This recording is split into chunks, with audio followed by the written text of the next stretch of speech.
Ingat pada waktu Yunus di perut ikan, apa yang dia perbuat? Yunus tahu dia ada sampai di perut ikan karena kesalahannya sendiri, karena ketidakpatuhannya. Makanya waktu angin bertiup kencang, lalu orang-orang di kapal di mana dia menumpang ketakutan, dia bilang, lemparkan aku penyebabnya. Dia pun tahu. Dan dia pun tahu dia harus mati, dihukum oleh karena kesalahan dan dosanya. Tapi oleh karena kasih karunia Tuhan, dia tidak mati tenggelam oleh gelombang laut.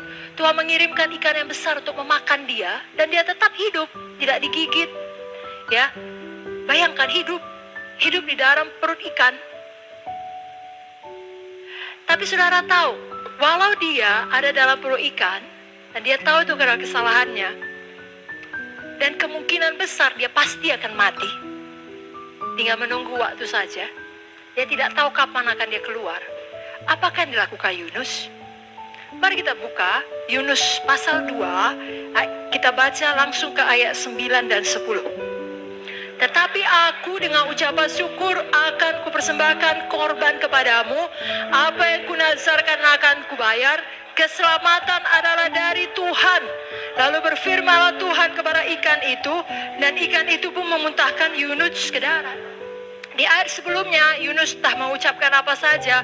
Tidak ada Tuhan berfirman kepada ikan itu. Tapi begitu Yunus masuk ke dalam ucapan syukur, langsung Tuhan berfirman, selamatlah Yunus. Saudaraku, kerap kali kita perlu bersyukur sehingga kita bisa lebih segera keluar dari masalah kita. Walaupun memang jauh lebih enak untuk mengeluh. Apalagi kalau kita merasa memang kita yang benar, kita punya hak dan alasan penuh, kita punya dasar untuk mengeluh. Tapi sebenarnya itu tidak pernah membawa keselamatan bagi kita. Membicarakannya hanya membuat kita tambah dalam, tambah terikat. Mari kita teladani Yunus. Kita bersyukur kepada Tuhan dari perut ikan. Dan teladan kita yang paling utama adalah Tuhan Yesus. Maka kita ingat pada waktu penciptaan, di hari pertama Tuhan berfirman, jadilah terang, lalu terang itu jadi. Belum ada tumbuhan, belum ada hewan, tentunya belum ada manusia, belum ada benda-benda penerang di udara, bahkan belum ada dipisahkan air saudaraku dengan daratan, apapun belum, baru jadilah terang. Tapi Alkitab menuliskan Tuhan berhenti dan Tuhan melihat semuanya baik. Enggaknya baik, tapi itu hari itu baik. Hari kedua pun seperti itu, Tuhan berhenti lalu berkata baik. Apakah Tuhan tidak sanggup menjadikan semua sekaligus dalam satu hari? Sanggup. Jadi kenapa sampai harus 6 hari? Karena ada prinsip di sini yang juga perlu kita jalani. Belum pun beres semua, kita harus tahu bersyukur, berhenti dan berkata, baik. Terima kasih Tuhan, baik. Itulah yang dilakukan Tuhan hari kedua, hari ketiga, hari keempat, hari kelima.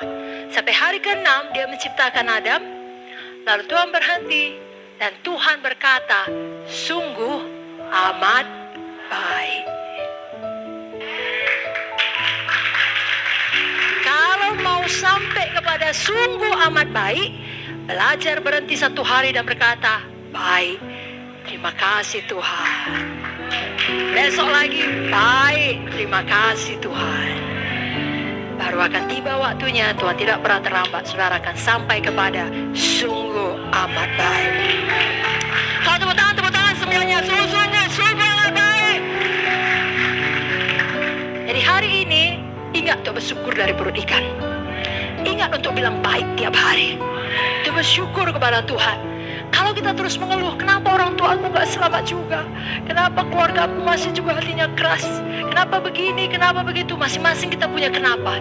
Dan kita menyalahkan orang lain. Kenapa dia jahat? Kenapa dia ngomongnya begitu? Kenapa dia kasar? Dan kita tidak ingat untuk bersyukur pada hal-hal baik yang sudah Tuhan berikan. Kita sendiri yang rugi. Tuhan tetap baik, tapi kita tidak mampu melihatnya, tidak mampu menyadarinya. Jangan demikian. Jangan tunggu semua beres baru kita bersyukur. Mari temukan hal baik dalam hidup saudara. Amin. Nah saudaraku, lihat pada saya. Mari kita bersikap jujur saja. Gak mungkin namanya pelayan Tuhan hidupnya semua baik. Hah? Sama seperti gak mungkin hari pertama itu sebenarnya semua sudah baik, kan enggak? Tapi Tuhan sudah melihat ada terang dari yang tidak ada. Itu baik. Dan gak mungkin yang namanya kita pelayan Tuhan, hidup kita semua lancar. Justru hidup kita lah yang paling penuh perang. Karena kita ancaman bagi kerajaan neraka. Ada yang tanda tanya besar dalam hidup kita. Kalau hidup saudara aman-aman saja, berarti saudara bukan merupakan ancaman bagi kerajaan gelap, saudaraku. Dengan kata lain, kalau hidup saudara penuh perang, hidup saudara penuh masalah. Hidup saudara penuh pergumulan, penuh fitnah dari orang yang iri kepada saudara. Betul. Penuh pengkhianatan dan penuh semuanya. Tapi saudara harus teguh berdiri dan tetap setia. Dan bersyukur dari dalam perut ikan.